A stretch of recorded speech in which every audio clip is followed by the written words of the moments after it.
ಶುಭಕಾಮನೆಗಳನ್ನು ರಾಜ್ಯದ ಜನತೆಗೆ ಗೃಹ ಇಲಾಖೆಯಿಂದ ಕೊಡೋದಕ್ಕೆ ಬಯಸ್ತೇನೆ. ಜೊತೆಗೆ ನನ್ನ ವೈಯಕ್ತಿಕವಾಗಿ ಕೂಡ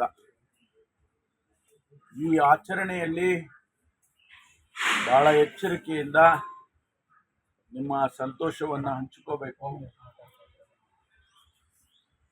ಆಚರಣೆ ಮಾಡುವಂಥ ಸಂದರ್ಭದಲ್ಲಿ ಅಥವಾ ಆಚರಣೆ ಮಾಡೋದಕ್ಕೋಸ್ಕರ ಹೋಗಿ ಅನೇಕ ಜನ ಪ್ರಾಣ ಕಳ್ಕೊಂಡಿರೋದನ್ನ ಹಿಂದೆ ಎಲ್ಲ ನೋಡಿದ್ದೇವೆ. ಅನೇಕ ಘಟನೆಗಳನ್ನು ಕೂಡ ನಾವು ಅನೇಕ ಜಿಲ್ಲೆಗಳಲ್ಲಿ ನೋಡಿದ್ದೇವೆ. ಬೆಂಗಳೂರಿನಲ್ಲೂ ನೋಡಿದ್ದೇವೆ, ಹೊರಗಡೆನೂ ನೋಡಿದ್ದೇವೆ. ಹಾಗಾಗಿ ಈ ಬಾರಿ ನಾನು ಈಗಾಗಲೇ ನಮ್ಮ ಹಿರಿಯ ಪೊಲೀಸ್ ಅಧಿಕಾರಿಗಳ ಜೊತೆ ಸಭೆ ಮಾಡಿ ಎಲ್ಲ ರೀತಿಯ ಸೂಚನೆಗಳನ್ನು ಕೊಟ್ಟಿದ್ದೇನೆ.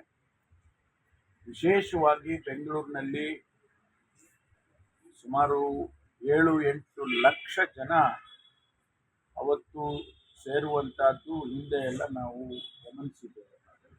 ಈ ಬಾರಿಯೂ ಕೂಡ ಅದೇ ರೀತಿ ಆ ಸಂಖ್ಯೆಯಲ್ಲಿ ಅಥವಾ ಅದಕ್ಕಿಂತ ಹೆಚ್ಚಾಗಿ ಜನ ಸೇರುವಂಥದ್ದನ್ನ, ವಿಶೇಷವಾಗಿ ಯುವಕರು ಸೇರುವಂಥದ್ದನ್ನು ನಾವು ಅಂದಾಜು ಮಾಡಿದ್ದೇವೆ.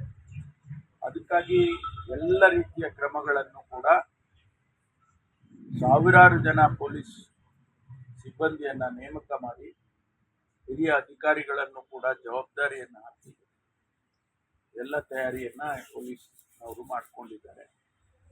ನನ್ನ ಒಂದೇ ವಿನಂತಿ ಏನು ಅಂದರೆ, ನೀವು ಹೊಸ ವರ್ಷದ ಸಂತೋಷವನ್ನು ಆಚರಣೆ ಮಾಡುವಾಗ ಬಹಳ ಸ್ವಲ್ಪ ಎಚ್ಚರಿಕೆಯಿಂದ ಮಾಡಬೇಕು. ಯಾರಿಗೂ ತೊಂದರೆ ಆಗಬಾರ್ದು, ತೊಂದರೆ ಮಾಡಬಾರ್ದು.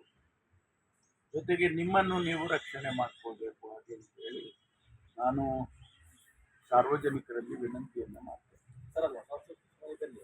ಗಂಟೆಗೆ ಅಂಗಡಿಗಳು ಅಥವಾ ಪಬ್ಗಳೆಲ್ಲ ಕ್ಲೋಸ್ ಆಗಬೇಕು ಅಂತ ಟೈಮ್ ಏನಾದ್ರು ಕೊಡ್ತೀರಾ ಹೇಗೆ? ಇಲ್ಲ, ನಾವು 1 ಗಂಟೆವರೆಗೂ ಈಗಾಗಲೇ 1 ಗಂಟೆವರೆಗೂ ನಿಯಮ ಏನಿದೆ ಅದನ್ನ ಇರ್ತಾರೆ. ಅಂದರೆ ಅದಕ್ಕಿಂತ ಮೇಲೆ ಮುಂದಕ್ಕೆ ಹೋಗೋದಕ್ಕೆ 1 ಗಂಟೆವರೆಗೂ ಹೋಟೆಲ್ಸು, ರೆಸ್ಟೋರೆಂಟ್ಸು ಅದೆಲ್ಲ ತೆಗೆದಿರ್ತಾರೆ. ಲೇಟೆಸ್ಟ್ ಹಾಗೂ ಇಂಟ್ರೆಸ್ಟಿಂಗ್ ಸುದ್ದಿಗಳಿಗಾಗಿ ಬಾಸ್ ಟಿವಿ ಕನ್ನಡ ಚಾನೆಲ್ನ ಸಬ್ಸ್ಕ್ರೈಬ್ ಮಾಡಿ. ಹಾಗೆಯೇ ಬೆಲ್ ಐಕಾನ್ ಪ್ರೆಸ್ ಮಾಡಿ. ಇದರ ಜೊತೆಗೆ ಫೇಸ್ಬುಕ್, ಇನ್ಸ್ಟಾಗ್ರಾಮ್, ಎಕ್ಸ್ನಲ್ಲೂ ಮಿಸ್ ಮಾಡದೆ ಫಾಲೋ ಮಾಡಿ.